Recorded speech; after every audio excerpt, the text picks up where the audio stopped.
So for this first meter test, we're gonna be running this right here. It's 48 hertz sine tone amplitude.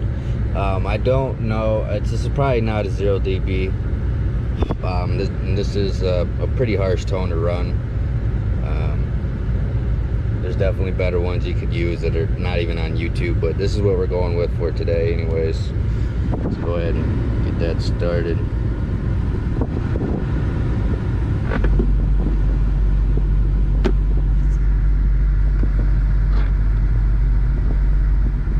Make sure the radio's up. Yep.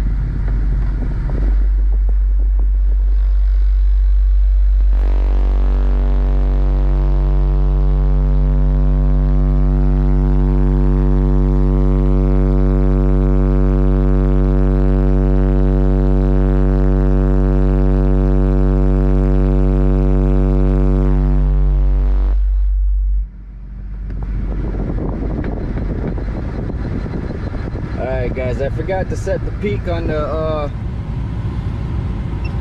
the meter there, but I hit a 152.7 at that 48 hertz, and I let off the gas there again a little bit, and it dropped down to like 12 some volts again. But we'll get that meter set on peak and do this one more time for you so you can see the number. All right, we got it set on peak. There we go. When it's flashing, that's how you know it's on peak. Let's do this again. All right, got it playing.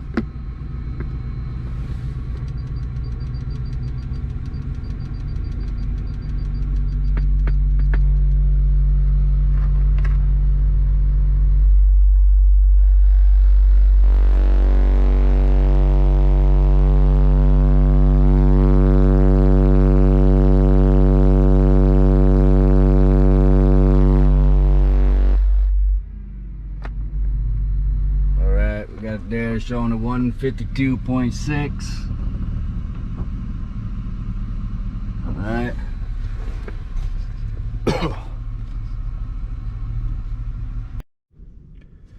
Hey guys, well, we're actually gonna have to cut this video short.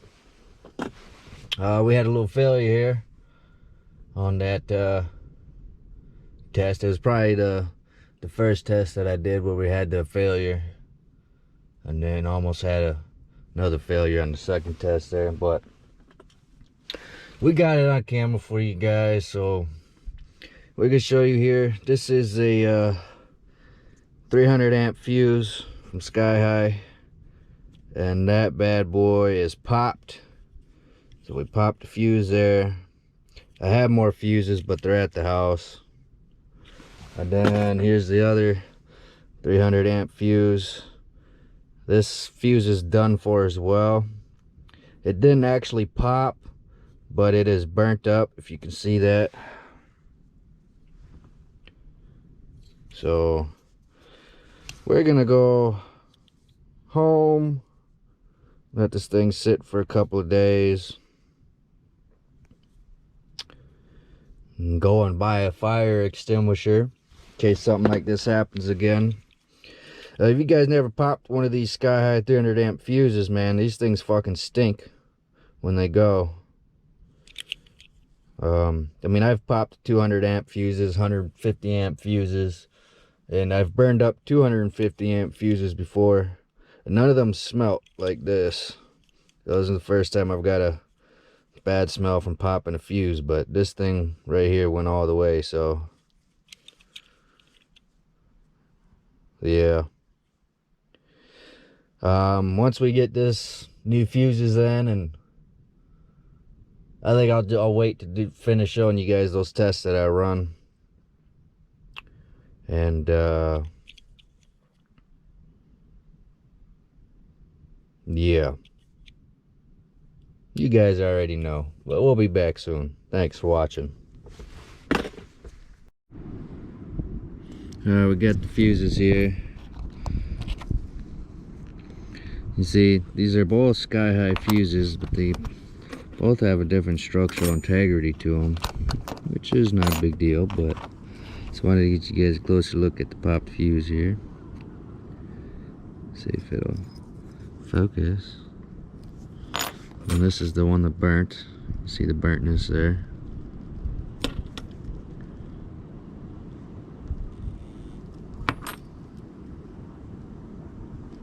Alright, there we go. What's up, guys? A little bored today, so we're just gonna run a couple of tests on video here. Before I do the test, I'm gonna show you guys a clip of what I'm metering at right now at my current peak.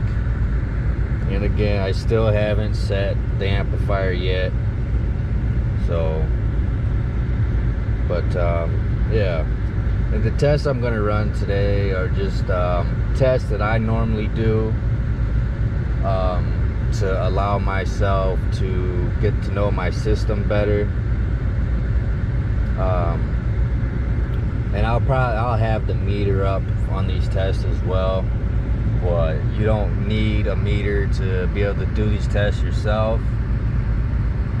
I know there's a lot of videos of people, you know, doing tests to figure out box rise and whatnot. I'm not gonna be figuring out what my box rise is or the actual amount of power that I'm putting out, which, you know, those are good things to know if you're looking to compete and stuff, which is fine.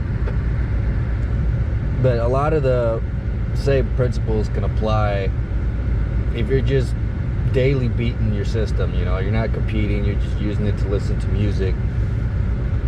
And I'm gonna go over what I do, and if you guys do the same thing sometimes, let me know down in the comments, or if you have any other suggestions for tests to run that I don't do myself, let me know, and maybe I'll try them and see how it works out for me. But basically what I'm going to do for these tests is run through certain frequencies and see how my subs are responding to them, and I keep an eye on my voltage the best I can while I'm running these tests as well.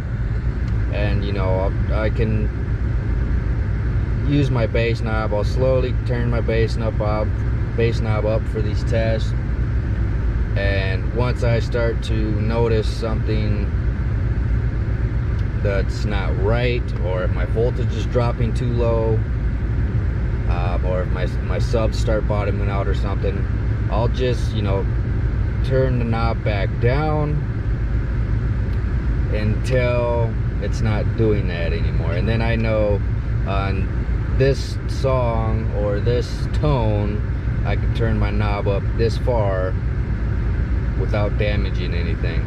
But if I go over, I run the risk of damaging stuff.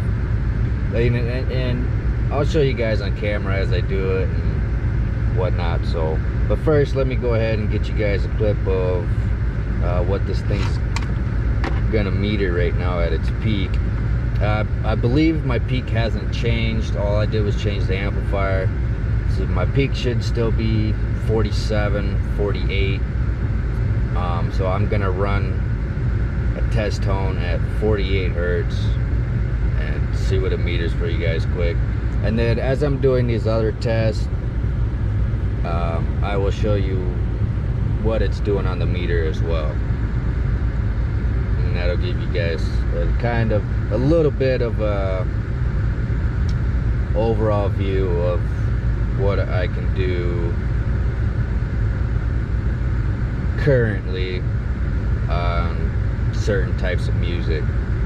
So, and again, I'll say it again, it's not tuned yet, so this is just basic tests. And these are all tests that I'll rerun myself once I have everything tuned. probably won't do that one on camera, but if you guys would like to see that one on camera after seeing this, let me know. Actually, I'm gonna throw in the meter, the first meter score before this portion of the video, so that's gonna be the first thing you guys will see. And then you can hear me blabber. All right, I'll be back in a few.